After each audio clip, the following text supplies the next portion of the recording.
또 휴일이라 또 많은 성도님들이 어디 가신 것 같습니다. 저번 달에도 제가 쉬는 날에 4월 10일에 선거날 네, 말씀을 했었는데 이번 달에도 어떻게 휴일에 말씀을 전하게 됐습니다. 돈양이 형제님께서 항상 하시는 말씀이지만 언제나 주제 정하는 게 가장 어렵고요.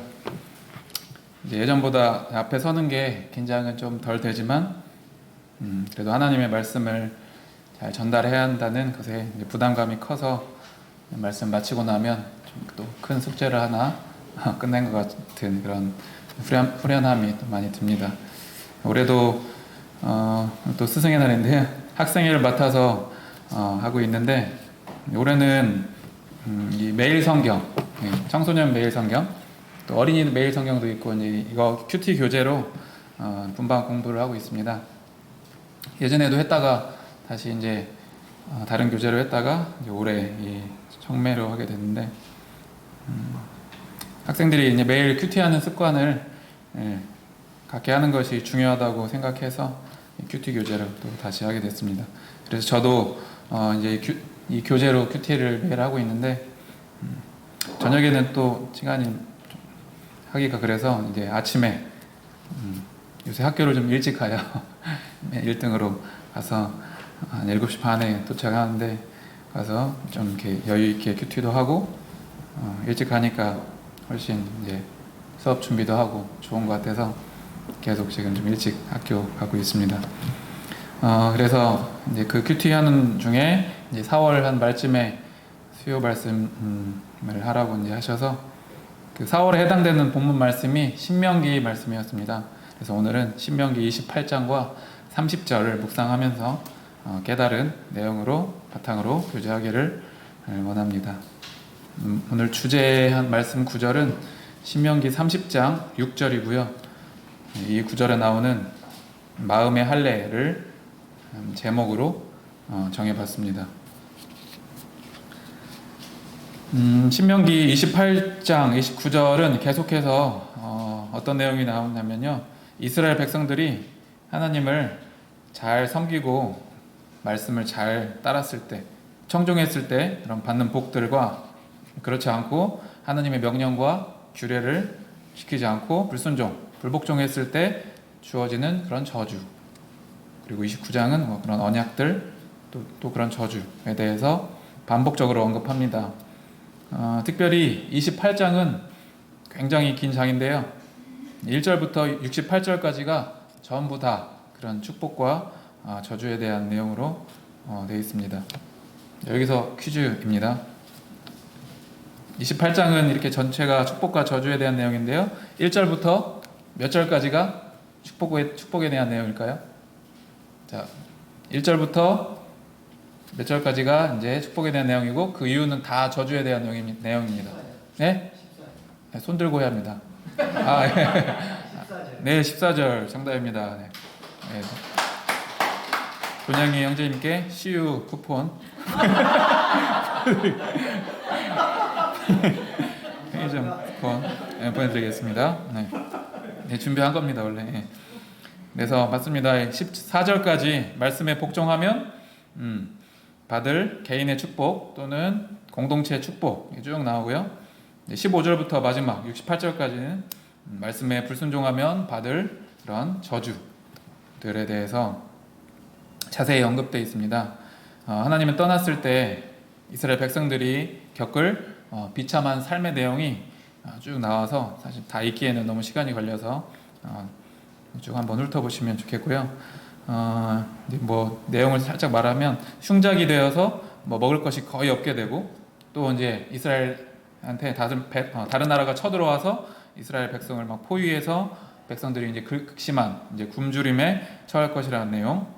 그리고 또 마지막 58절부터 68절까지는 불순종했을 때 당할 질병들 또한 재앙의 저주를 또 강조하고 또 전쟁과 포로됨의 저주에 대해서 반복해서 강조하고 있습니다. 이 저주가 얼마나 무섭고 끔찍한지 66절, 67절에 좀 말씀을 보면 이런 이제 말씀이 나오는데요. 세 번역으로 읽어보면 당신들이 두려움과 공포에 사로잡혀서 당신들의 눈으로 보는 것마다 무서워서 아침에는 저녁이 되었으면 좋겠다고 하고 저녁에는 아침이 되었으면 좋겠다고 이렇게 얼마나 사는 게 무섭고 끔찍하면 이렇게 말을 하고 있습니다. 살아있는 것 그 자체가 좀 재앙이라는 의미입니다. 저주를 받았을 때 이제 그런 내용이 이제 28장에 계속 나오고요. 이 신명기의 이 복과 저주에 대한 이런 내용 형식은 찾아보니까 고대 근동에서 행해지던 종주권 조약, 이러한 고대 근동의 종주권 조약과 유사한 형식을 띠고 있습니다. 신명기 또 전체가 보통 나라 간의 평등 조약이 아니고 이렇게 전쟁이 끝난 이후에 그런 주종 조약 이런 걸 많이 맺잖아요. 그래서 종주국 왕이 이제 일방적으로 종속국 임금한테 어떻게 충실히 이행해야 할 의무사항 그런 것들을 나열한 것이 이 조약의 내용입니다. 충성을 바치고 공물을 내야 하는 것 등 이런 전반적인 상세한 내용이 포함되어 있을 것입니다. 실제로 이 조약들은 어떠한 좀 틀을 갖고 있었는데요. 6개 틀을 이제 간단히 보시면 조약 발안자의 이름을 밝힌 전문 첫 번째, 그다음 두 번째는 그런 당사자 간의 관계를 밝힌 서한, 이게 신명기 1장부터 3장까지가 이 형태를 갖고 있고, 또한 조약의 쌍방의 의무들을 열거한 약정, 이게 이제 신명기 4장부터 26장, 그다음에 속국의 왕이 정기적으로 그것을 읽도록 하기 위한 기록 조항, 이게 27장, 그다음에 그 조약을 증거하는 신들의 목록인데 이거는 신명기에 없습니다. 이스라엘 백성들이 하나님을 섬겼기 때문에.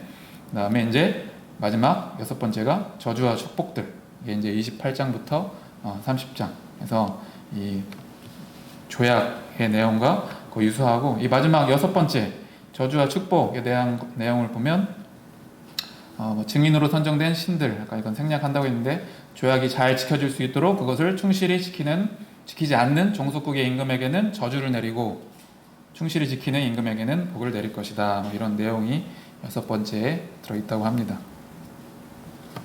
그래서 신명기 28장부터 나오는 이 복과 저주에 대한 내용이 이 내용과 이 형식과 유사하고, 이것은 이제 하나님과 이스라엘 백성들의 언약이죠. 언약, 계약, 그리고 하나님의 원칙인 것입니다. 그래서 이게 말씀에 복종하면 많은 복을 주시겠다고 약속하셨는데요. 이 복들에 대한 내용을 보면 자녀가 많아지고 28장에 나옵니다. 부자로 만들어주시고 이 땅에서 머리가 되게 하시겠다고 하십니다. 단순히 이러한 것들을 얻기 위해서 우리가 하나님의 말씀을 잘 따라야 할까요? 궁극적인 이 축복의 목적은 이러한 보상을 넘어서 우리가 하나님과 함께 동행하고 하나님과 친밀하고 풍성한 그런 교제까지 이어지게 하기 위해서 하나님께서 이렇게 약속하고 설정해 놓으신 것입니다. 하나님은 우리가 하나님의 팔 안에서, 그 품 안에서 그분과 같이 교제하면서 영원히 살기를, 영생을 누리도록 그러한 목적으로 우리를 창조하셨습니다. 저희가 자녀들에게 엄마 말, 아빠 말 잘 들으면 갖고 싶은 것 사주겠다고 말을 종종 하죠. 그리고 또 자녀와 어떤 약속을 하고 그 약속을 잘 지키면 보상을 해줍니다. 저도 이제 선우한테 한 것 같은데, 하지만 그 갖고 싶은 것과 보상이 전부는 아니죠. 그 선물들이 궁극적인 목적은 아닐 것입니다. 그렇게 부모에게 순종하고 부모와 약속을 잘 지키면 이제 더 좋은 길들이 자녀들 앞에 있을 것입니다. 또한 그러한 순종을 통해서 자녀들과의 관계가 더 원만해지고, 또 그러한 스토리들이 쌓여서 더 자녀들과 친밀해지고 풍성한 교제와 소통이 또 이어질 것입니다. 따라서 하나님께서 신명기에서 약속하신 이 축복들은 이런 좀 깊은 의미를 갖고 있다고도 생각할 수 있습니다. 그래서 14절까지가 이런 축복에 대한 내용이라면 그보다 한 3배 정도 많은 분량인 15절부터 68절까지가 하나님의 말씀을 불순종했을 때 겪게 될 이제 저주에 대한 내용이 많이 나오는데요. 하나님은 사랑의 하나님이시고 긍휼을 베푸시는 하나님이신데 왜 이렇게 축복보다 훨씬 더 많은 저주에 대한 내용이 들어있을까요? 저도 큐티를 하면서 학생들에게 이거 어떻게 설명할지 고민했고, 실제로 큐티 4월 14일부터 16일까지 내용이 다 저주에 대한 내용이에요. 이게 워낙 길기 때문에 14, 15, 16이 저주. 그래서 분반 시간에도 긴 시간 동안 이 저주에 대한 내용을 다룬 기억이 있는데요. 하나님이 그렇게 저주에 대한 내용으로 이스라엘 백성들을 경고한 까닭은 무엇일까요? 그리고 축복에 대한 내용보다도 훨씬 더 길게 그리고 많이 저주에 대해서 강조한 까닭은 무엇일까요? 큐티 교재에도 이렇게 물음이 있었어요. 왜 하나님이 생명과 축복뿐만 아니라 사망과 화해에 대해서도 말씀하신 이유가 무엇일지 한번 생각해 봐라는 이제 물음이 있었는데, 이제 분방 교재 때도 한번 이제 예훈이랑 영민이한테도 물어봤더니 많이 혼나봐서 그런지 그 이유에 대해서 이제 한마디씩 이제 대답을 했었는데, 이제 그때 학생들이 답했던 답과 이제 제가 알려줬던 내용을 한번 그때 한 거를 정리해 보면, 첫 번째, 순종했을 때 뭐 좋은 점, 불순종했을 때 나쁜 점을 분명히 알게 하시기 위함. 그리고 잘못했을 때 받는 처벌이 확실할 때 더 적극적으로 순종함으로 더 열심히 순종케 하기 위함. 뭐 해야 할 일과 하지 말아야 할 일을 정확히 해서 확실한 기준을 삼기 위함. 뭐 이런 내용이 나왔는데 다 맞는 이야기죠. 저주를 통해서 이스라엘 백성한테 경고를 해서 이스라엘 백성들이 하나님을 이제 순종하게 만들어서 아까 말씀드린 것처럼 하나님과의 이제 교제에 머무르게 하기 위해서입니다. 하나님과 교제하고 하나님을 더 잘 알아가려면 하나님께 순종하는 것이 당연히 필요하죠. 그래서 근데 또 이제 다른 측면에서는 이 저주는 이제 더 끔찍한 저주를 당하지 않도록 하기 위해서 정해주신 일종의 이제 경고 차원의 저주라고도 생각할 수 있습니다. 다시 말해서 이제 이렇게 저주를 많이 말씀하심으로 인해서 무서워서라도 이제 그 길로 가지 못하도록 이제 하나님께서 정해주신 것입니다. 좀 어떤 비유를 들면 좋을까 생각해 봤는데, 어린 아이들이 이렇게 뜨거운 물이 담긴 물이 있잖아요. 못 만지게 할 때 어떻게 하죠? 처음에는 이렇게 막 하지 마 이렇게 하잖아요. 근데 그래도 말 안 듣는 아이들은 비로소 이걸 만지고 이걸 뜨거운 걸 경험하고서야 이제 이 컵을 이제 만지지 않게 되는데요. 그럼 이 뜨거운 고통을 경험한 것이 아이한테는 저주일까요?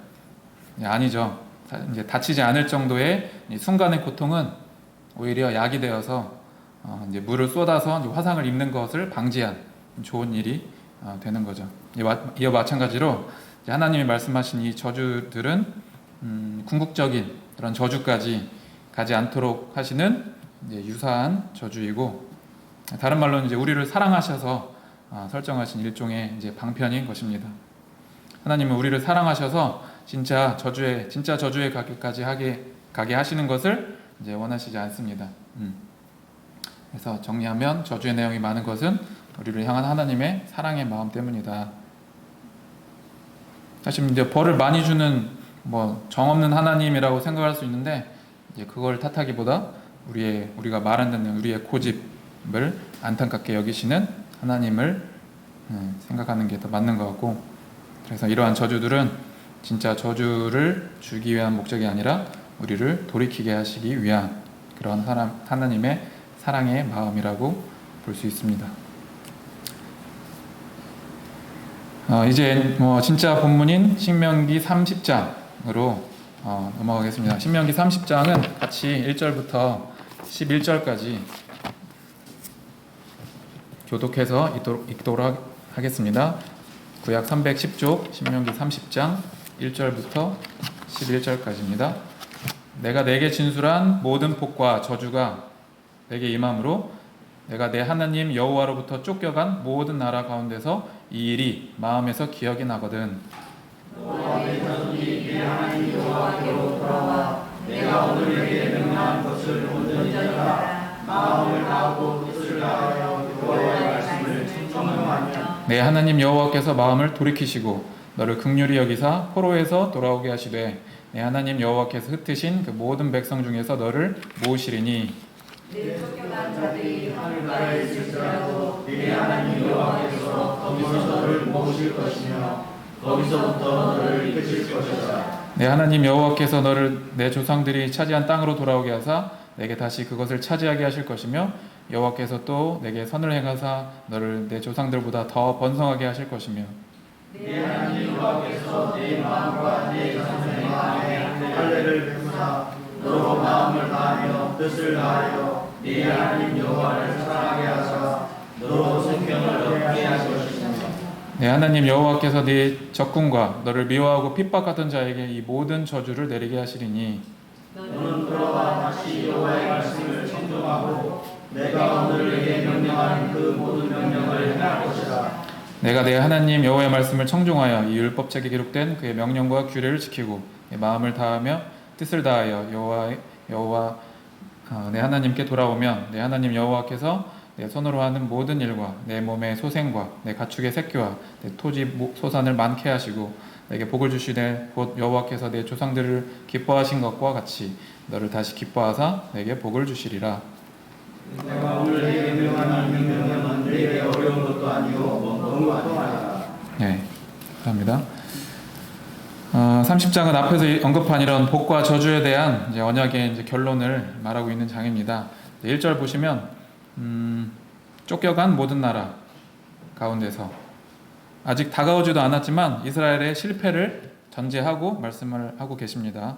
이것은 이제 나중에야 이스라엘 백성들에게 일어날 일들인데요. 실제로 이스라엘 백성들은 순종하지 않았고 그 결과 하나님 말씀대로 애굽의 포로로 잡혀가게 됩니다. 하나님께서는 이 모든 것을 다 아셨습니다. 이스라엘 백성들이 순종하지 않아서 이렇게 저주받을 것을 이미 다 알고 계셨습니다. 하나님은 누구보다 나를 잘 알고 계시는 분이십니다. 누구보다 나의 체질을 아셔서 우리의 미련함과 그런 약함, 없는 것을 너무나 잘 알고 계십니다. 그리고 그에 맞추어서 우리를 잘 다루시는 것을 볼 수 있습니다. 하나님은 낚시의 규제시라는 내용을 본 적이 있습니다. 낚시꾼들은 낚시하면서 고기를 잘 이렇게 다루면서 고기를 낚아채죠. 이제 무작정 막 힘을 줘서 막 끌어올리는 게 아니라 물고기가 힘을 주면 낚싯줄을 이렇게 좀 풀어서 고기에 힘을 뺀 다음에 이제 딱 타이밍에 맞춰서 이제 끌어올리는 것을 볼 수 있는데요. 하나님께서도 우리를 잘 아셔서 그냥 놔두시는 것 같으시다가도 어떤 위기나 수렁에 빠질 때쯤에 이제 그걸 잘 아시고 끌어올려서 도와주시는 그런 분이시라는 것입니다. 자, 그래서 1절 하반절에 이 일이 마음에서 기억이 나거든 이 내용이 나오는데요. 이렇게 저주를 받고서야 앞장에서 계속 말씀하셨던 복과 저주의 말씀이 너희에게 기억이 나거든입니다. 2절 보면 그제서야 이제 말씀이 떠올라서 회개를 하고 다시 하나님을 향해 돌아오는 내용이 나옵니다. 그래서 이렇게 회개는 처음에 기억하는 것, 떠올리는 것에서부터 시작합니다. 결국 이제 이스라엘 백성들이 그 말씀이 기억나서 떠올려서 이제 회개를 했겠죠. 아마 진정한 회개가 있었을 것입니다. 말씀이 그 복과 저주에 대한 하나님의 말씀이 기억나고 자신들이 지은 그런 죄에 대한 고백이 있었을 것이고 또 하나님을 향해 180도 돌이켜서 그것들이 이제 주님을 순종하는 행동으로 나타났을 것입니다. 우리가 탕자의 비유에서 둘째 아들이 자신의 불쌍한 처지를 보고 아버지의 집이 이제 기억이 나죠. 그래서 기억나서 즉시 발길을 돌이켜서 이제 집으로 돌아가 이제 복을 누리게 되죠. 이제 그 돌이킴의 시작은 그 집이 떠오른 그 기억남이었습니다. 이제 이 내비게이터 선교회의 창시자 이분이 도슨 트로트맨이라는 분이신데요. 이제 책 성경 암송을 통해 주님께 돌아오다라는 책을 이제 썼습니다. 이제 이분이 믿기 전에 유흥과 나쁜 짓으로 방탕한 생활을 많이 했었는데 어느 날 친구들과 마트를 털다가 우연히 마트 위쪽에 써 있는 말씀을 보고 이게 어릴 적 암송했던 그 말씀이었습니다. 그래서 그 말씀이 딱 기억나서 그 즉시 회개했다는 내용이 나옵니다. 이렇게 기억하는 것이 중요한데요. 결정적인 순간에 말씀을 기억하는 것, 이것이 이제 우리의 능력과 의지로 오는 것이 아니죠. 이렇게 기억나게 하시는 것도 다 하나님께서 그렇게 기억나게 해주시는 것입니다. 백성들이 장차 기억나게 되는 그 일은 하나님께서 말씀하셨던 그 복과 저주에 대한 말씀입니다. 하나님 말씀은 그 말씀 자체가 하나님이시고 예수님이시기 때문에 살아있고 운동력이 있습니다. 그래서 그 말씀은 사람의 마음에 들어가서 언젠가 역사하게 되어 있습니다. 그래서 복과 저주에 대한 말씀이 나중에 이스라엘 백성들을 돌아오게 만드는 그런 역사를 만들어냅니다. 우리 제사장님께서도 하나님의 복음을 전할 때 듣는 대상이 잘 듣지 않더라도 우리가 복음을 전해야 할 의무가 있다고 말씀하셨죠. 그래서 저번 주에서도 우리가 구령의 열정을 회복해야 한다는 말씀을 들었는데요. 언젠가 그 말씀이, 우리가 전하는 복음이 그 사람에게 기억나서 언젠가 그 사람에게 영향을 줄 것입니다. 그래서 우리가 누가 이제 구원 받을 것 같다 아니다는 우리가 판단해서는 절대로 안 되겠습니다. 콩나물 길러보셨죠? 콩나물한테 물을 주면 물이 그냥 쭉 다 아래로 빠져나가는 것처럼 보이지만 사실 그 매일매일 주는 물 때문에 콩나물이 이제 쑥쑥 자라게 되는 것을 보게 됩니다. 말씀도 콩나물에게 주는 이런 물과 같습니다. 사실 우리가 저번 주 주일에 강단에서 들은 말씀을 금방 잊어버리죠. 우리가 최근에 사도행전 배우고 있지만 또 갑자기 저번 주에 배운 내용을 생각하려고 하면 한 번에 또 생각나지 않습니다. 하지만 하나님의 말씀은 살아있고 좌우에 날선 검이 되어서 어떤 긴급한 순간에 우리한테 역사하는 것을 우리가 믿고 있습니다. 자, 2절 3절에 이렇게 돌이켜서 회개해서 여호와의 말씀을 청종하면 여호와께서도 마음을 돌이켜서 긍휼히 여기겠다고 말씀하십니다. 우리를 어떻게든 돌아오게 하셔서 하나님의 말씀을 청종하게 하는 것이 하나님이 원하시는 일입니다. 이렇게까지 하나님에게 청종하는 것을 중요하게 여기는 이유는 그렇게 하는 것이 이스라엘 백성을 위하는 것이고 우리를 위하는 일이기 때문입니다. 우리가 행복하도록 하기 위함입니다. 청종하는 것이, 청종하게 하는 것이. 그래서 인간은 하나님을 사랑하고 섬기며 순종할 때 진정으로 행복하도록 그렇게 하나님께서 우리를 만드셨습니다. 하지만 말씀을 청종하는 길은 좁은 길이죠. 힘든 길입니다. 하지만 그 길을 끝까지 가면 이제 상급이 기다리고 있고 그 길 끝에는 복이 있는 것을 우리가 알고 있습니다. 하지만 사탄은 그 넓은 길에 그 넓고 달콤한 길을 같이 이제 만들어 놨습니다. 그래서 우리가 잠깐 이제 정신줄을 놓게 되면 그 길로 빠지게 되고 그 잘못된 길로 가는 것은 그것의 책임은 온전히 우리에게 있습니다. 사탄의 길은 넓고 좋아 보이죠. 달콤하고. 하지만 그 끝은 악의 구렁텅이, 진짜 저주가 기다리고 있습니다. 그래서 우리가 항상 정신을 차리고 올바른 길만을 향해서 걸어가야겠습니다. 3절에 나오는 우리를 향해 돌이키시는 긍휼하신 하나님께 감사가 됐습니다. 큐티를 하면서 신명기 이제 30장 이 큐티 청매 교재에도 적용하기 부분에 하나님은 우리를 기다려 주시는 분이라고 설명을 합니다. 저번에 장현수 형제님께서도 간증을 하시면서 우리를 위해서 끝까지 참고 기다려 주시는 주님에 대해서 말씀을 하셨죠.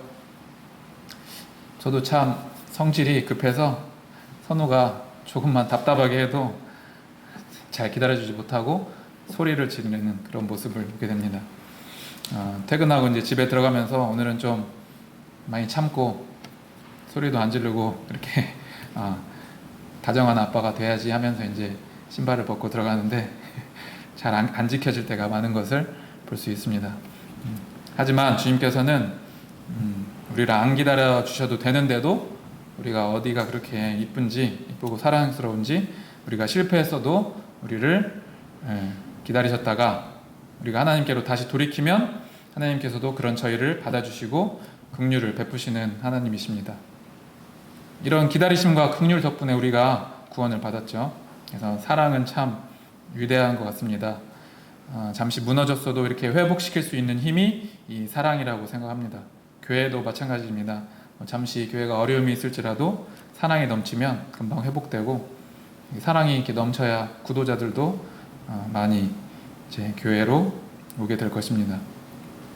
그래서 하나님께서 이스라엘 백성들을 돌이키게 하셔서 말씀을 청종하게 하시고 결국 이제 4, 5절에 나오는 이런 여러 가지 복들을 누리게 하시는 것이 다 이 하나님의 긍휼하심 덕분입니다. 우리도 원래는 마귀의 자식으로 진짜 저주에 놓일 수밖에 없었던 존재들이었지만 이런 하나님의 긍휼과 십자가 죽으심으로 말미암아 하나님의 자녀가 되는 복을 받고 또 그런 복을 나누는 인생들이 된 것에 큰 감사가 있었습니다. 신명기 30장에 대한 자료를 찾아보니까 저도 처음 알게 됐는데 1절부터 10절까지가 카이즘 구조를 갖는다는 것을 알게 됐습니다. 우리말로 하면 약간 시에서 수미상관법 비슷한데요. 가운데 핵심 주제를 놓고 양쪽이 이제 동일한 내용으로 대칭되는 구조를 갖는 게 이 카이즘 구조라고 해요. 그래서 2절 여호와께로 돌아와 2절에 있죠. 그리고 여기 아래 보면 여호와께로 돌아와가 10절에 또 나옵니다. 비슷하게 또 여호와의 말씀을 청종하는 게 2절에 있고 또 여호와의 말씀을 청종하는 게 8절에 또 나옵니다. 또 이제 청종했을 때 모으시고 번성하게 할 것이라는 내용이 3절 5절에 나오고 또 이제 적에게 저주를 내리고 너에게 복을 준다는 내용이 7절 10절 이렇게 이제 대칭 구조로 같은 내용이 반복되다가 가운데 이제 6절 마음에 할례를 베풀어 주셔서 마음을 다하고 뜻을 다하여 하나님을 사랑하게 하셔서 생명을 얻게 해줄 것이라는 그 핵심 구절을 이렇게 이런 구조를 갖고 있다고 합니다. 그래서 이제 오늘 이제 핵심 주제를 마음의 할례라고 이제 정해 봤는데요. 신명기 10장 16절에서도 마음의 할례가 나옵니다. 여러 군데 나오는데요. 그러므로 너희는 마음의 할례를 행하고 다시는 목을 곧게 하지 말라라는 내용이 10장 16절에 나옵니다. 이 마음의 할례는 육체의 할례라는 와는 좀 비교되는 개념인데요. 유대인들 자랑거리가 이 육체의 할례잖아요. 사도 바울은 유대인들의 육체적 할례를 유대인들이 이 육체를 할례를 받은 사람만 아브라함의 후손이고 하나님의 백성이라고 하는 이 잘못된 혈통적인 이해를 이제 비판하는 내용이 나오는데요. 실제로 유대인들은 이 할례를 훈장처럼 여겼습니다. 그래서 그들은 목이 곧은 백성이었습니다. 이 고든의 의미는 일 안 하려고 버티는 황소의 모습을 표현한 그 고든의 의미입니다. 이스라엘 백성들은 육체적 할례는 받았지만 하나님의 뜻은 거역하고 버티는 그런 불순종한 자들이었습니다. 원래 할례의 진짜 의미는 하나님의 언약을 지키겠다고 결단을 하는 그런 결단을 몸에 표시한 것입니다. 그 남자 성기의 포피를 자르는 것이 내가 죽는다는 그런 상징이고 이제 내가 아닌 하나님이 왕이시고 내 주인이시기 때문에 앞으로 하나님께 잘 순종하며 살겠다는 그런 의식입니다. 우리가 하는 심리의 의식과 많이 비슷하죠. 하지만 이스라엘 백성들은 이 할례의 형식만 강조했지 굳어져 버린 마음 때문에 진정으로 순종하는 삶을 살지 못했습니다. 우리도 마찬가지죠. 침례는 받았지만 하나님께 순종하는 삶을 살지 않는다면 이스라엘 백성들과 똑같은 그런 자들입니다. 그래서 구약에서 이렇게 마음의 할례를 강조하신 것입니다. 이 마음의 할례라는 그 내용이 예레미야 31장 33절 34절에도 등장하는데 이제 새 언약 보시면 그러나 그날 후에 내가 이스라엘 집에 맺을 언약은 이러하니 곧 내가 나의 법을 그들의 속에 두며 그들의 마음에 기록하여 나는 그들의 하나님이 되고 그들은 내 백성이 될 것이라 여호와의 말씀이니라. 그들은 다시는 각기 이웃과 형제를 가르쳐 이르기를 너는 여호와를 알라하지 아니하리니 이는 작은 자로부터 큰 자까지 다 나를 알기 때문이라. 이 부분도 마음에 대한 할례에 대한 설명이라고 볼 수 있고 이스라엘 백성들에게 하신 약속입니다. 또 이제 에스겔서에서도 나오는데요. 36장 26절 27절에 또 새 영을 너희 속에 두고 새 마음을 너희에게 주되 육신에서 굳은 마음을 제거하고 부드러운 마음을 줄 것이며 또 내 영을 너희 속에 두어 너희로 내 율례를 행하게 하리니 너희가 내 규례를 지켜 행할지라. 자, 이 부분도 이제 이 부분 좀 신약에 성령님이 내 안에 들어오시는 것을 약속하는 것이라고도 볼 수 있습니다. 하나님께서 말로 계속 하시지만 말로는 안 듣고 순종도 잘 안 하니까 아예 마음속에 새 영을 주셔서 성령님을 주셔서 성령님께서 직접 내 안에 오셔서 나를 통치하게 하신다는 내용입니다. 이 마음의 할례는 신약에서도 등장하는데요. 로마서 2장 28, 29절에 무릇 표면적 유대인이 유대인이 아니요 표면적 육신의 할례가 아니니라 오직 이면적 유대인이 유대인이며 할례는 마음에 할지니 영에 있고 율법 조문에 있지 아니한 것이라. 그 칭찬이 사람에게서가 아니요 다만 하나님에게서니라. 이 표면적 할례가 육체적 할례고, 그 이면적 할례는 눈에 보이지 않는 할례, 마음에 하는 할례가 이제 이면적 할례입니다. 그래서 이 마음에 하는 할례, 눈에 보이지 않는 할례 다 똑같은 말이고, 마음을 돌이킨 진정한 할례, 이것이 이제 오늘의 주제인 마음의 할례인 것입니다. 골로새서 또 2장 11절에 보시면 또 그 안에서 너희가 손으로 하지 아니한 할례를 받았으니 곧 육의 몸을 받는 것이요 그리스도의 할례니라라는 내용이 나오는데, 손으로 받지 아니한 할례, 이것이 이제 마음에 받는 마음의 할례이고, 우리가 육의 몸을 벗고 예수 그리스도의 죽으심에 참여하는 것이 이 마음에 받는 할례인 것입니다. 그래서 좀 이제 정리를 해보면, 우리 마음속에 있던 이런 죄와 나쁜 습관과 굳어져 버린 이 딱딱한 마음의 껍질을 제거해서 옛 자아가 죽고 예수 그리스도의 십자가 죽으심에 우리가 참여해서 예수 그리스도의 영으로 거듭나서 성령님이 내 안에 들어오시는 것이 진정한 마음의 할례인 것입니다. 이제 우리가 새로운 생명을 얻게 됐고, 이제 성령님이 내 안에 오셔서 이 통치와 이끄심에 따라 성령님 그렇게 사는 자들로 우리가 바뀌었습니다. 그리고 하나님을 사랑하는 마음을 주셨기 때문에, 그리고 아까 그 고다져 있던 이 목이 부드러워졌기 때문에 이제 신명기 30장 11절의 말씀처럼 하나님께서 명령한 내용들은 어려운 것도 아니고 먼 것들도 아니게 되었습니다. 이제 새 번역으로 보면 이 명령은 당신들이 실천하기 어려운 것도 아니고 당신들의 능력이 미치는 것들, 못하는 것도 아닙니다 라고 이렇게 나와 있습니다. 우리가 가장 쉬운 것이 무엇일까요? 가장 쉬운 것은 사랑해서 하는 일입니다. 사랑해서 하면 우리가 뭐든지 쉽죠. 우리가 사랑하는 사람을 만나러 가는데 귀찮다고 안 나가는 사람이 있으면 뭔가 이상하거나 잘못된 사람이죠.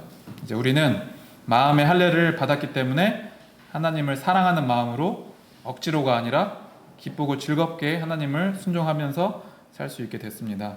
하지만 성령님이 내 안에 계시는데도 우리가 하나님의 말씀을 순종하기 싫고 순종이 안 될 때도 많이 있습니다.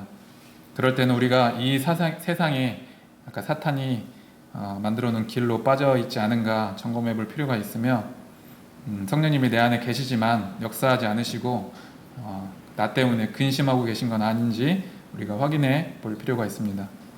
우리가 잘하고 있는데 성령의 열매가 맺히고 있지 않을 때 또 이런 현상이 나타날 가능성이 많이 있습니다.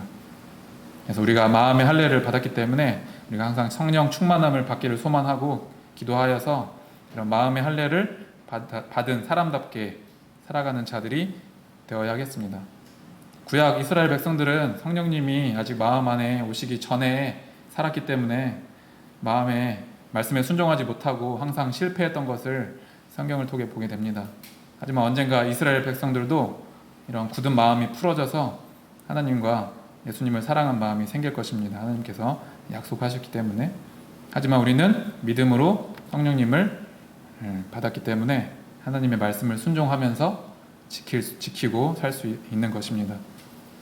그래서 마음의 할례를 받은 우리들이 올해도 하나님을 사랑하는 마음으로 주님의 말씀을 청종하는 삶을 살기를 원합니다. 정리해 보겠습니다. 신명기 28장 30절을 정리하면, 하나님의 말씀을 청종하면 복을 받는다. 하나님의 말씀을 청종하지 않으면 저주를 받는다. 그럼에도 돌이키면 하나님의 긍휼로 복을 받는다. 뭐 이런 정도로 이제 요약을 할 수 있고, 하나님 우리를 또 너무나 잘 아십니다. 그래서 또 우리를 많이 사랑하시기 때문에 진짜 저주에 가는 것을 원치 않으셔서 사랑의 경고, 아까 저주들 많이 있었죠. 그런 경고를 또 많이 해주셨습니다. 따라서 사실 신명기에 진짜 저주에 대한 내용은 없습니다. 그리고 30장에서 우리가 실패하더라도 저주받더라도 하나님 말씀이 기억나서 돌이키면 하나님께서 돌이키셔서 우리를 불쌍히 여겨주신다고 하셨습니다. 더 나아가 말로 하면 우리가 말을 안 들으니, 즉 우리는 우리의 힘과 능력으로는 도저히 말씀에 순종할 수 없기에 아예 우리 마음속에 새 영인 하나님의 영을 주셔서 마음의 할례를 베풀어 주셔서 굳은 마음을 없애주시고 하나님을 사랑하는 그런 마음을 주셨습니다. 그래서 우리가 억지로 순종하면 힘들죠. 그리고 억지로 하면 어떤 보상을 기대하게 됩니다. 하지만 사랑하는 마음으로 하면 즐겁게 순종할 수 있습니다. 그래서 오늘 말씀은 앞으로 일어나게 될 이스라엘 백성들에게도 해당되는 말씀이지만 우리에게도 동일하게 주신 말씀이자 원리입니다. 네, 이상으로 마치겠습니다. 같이 찬양 주님 말씀하시면 네, 아까 저기 악보 보셨는데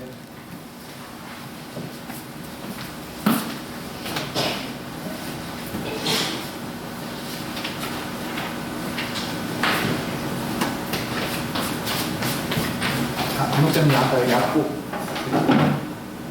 주님 말씀하시면 올려놨는데 이게 예배 찬송가에 악보라고.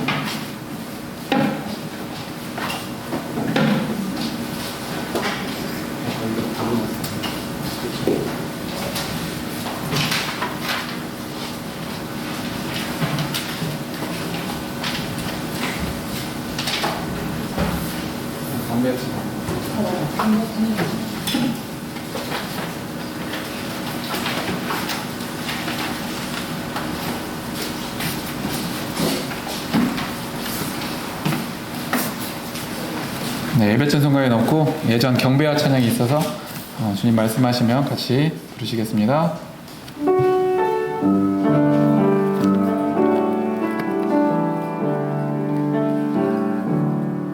주님 말씀하시며 내가 나가리라. 주님 뜻이 아니면 내가 멈춰서리라. 나의 가고 서는 것 주님 뜻에 있으니 오 주님 나를 이끄소서. 주님 말씀하시면 주님 말씀하시면 내가 나가리라. 주님 뜻이 아니면 내가 멈춰서리라.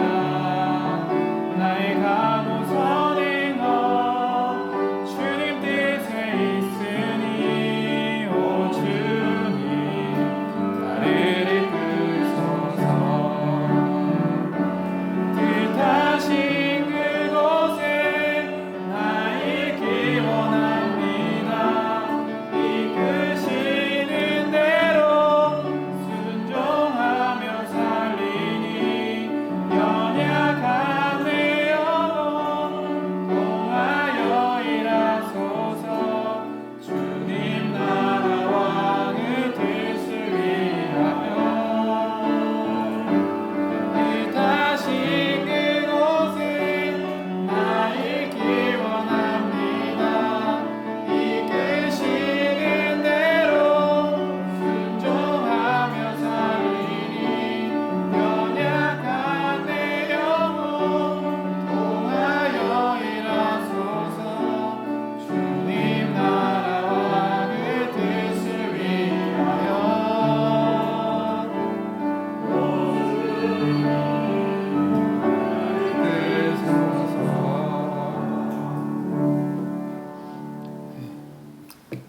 오랜만에 특송하겠습니다. 예전에 그 전국 어린이 캠프에서 마지막 폐막 공연 보셨죠? 네, 거기 뮤지컬에 나오는 곡인데 좀 가사랑 좋아서 계속 따라 부르다가 특송 해보자는 마음이 생겨서 한번 해보겠습니다.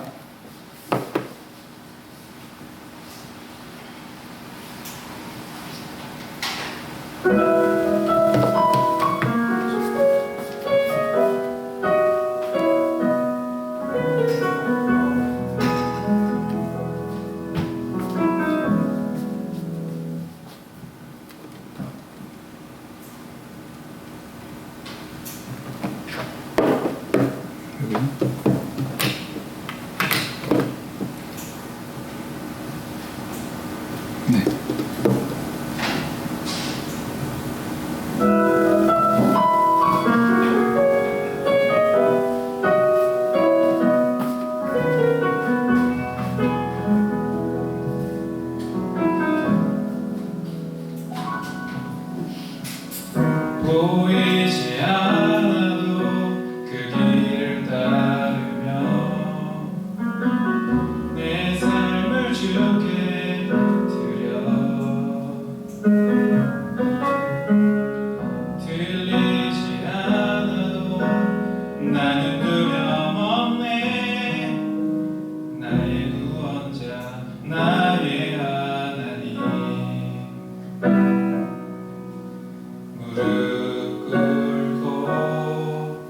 주변에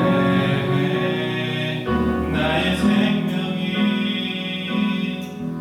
오직 주님께 있네. 거룩하신 주 그가 다스리시니 어둠과 슬픔 다 사라져 만왕의 왕 나의 주님 크신 사랑을 평생 잊지 않고 주 따릅니다.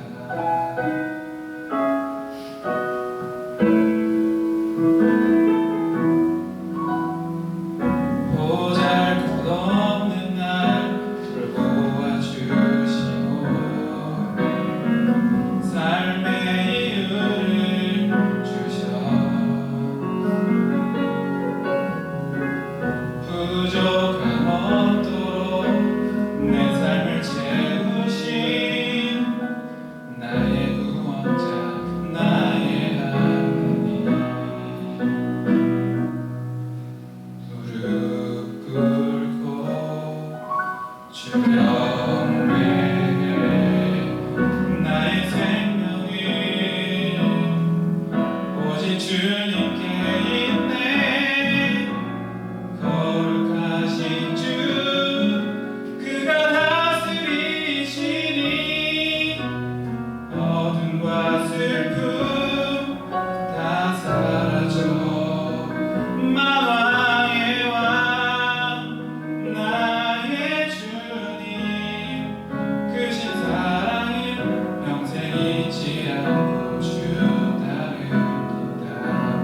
내 영혼 주님께 온전히 드립니다. 나의 삶은 오직 주님께 거룩하신 주 그가 다스리시니 어둠과 슬픔 다 사라져 만왕의 왕 나의 주님 평생 잊지 않고 주 따릅니다. 위대하신 왕 그가 다스리시니 고통과 슬픔 다 사라져 만왕의 왕 나의 주님 크신 사랑을 평생 잊지 않고 주 따릅니다. 내가 잊지 않고 주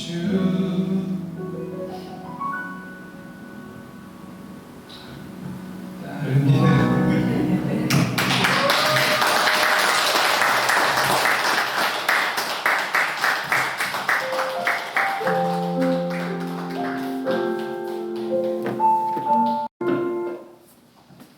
네, 감사합니다.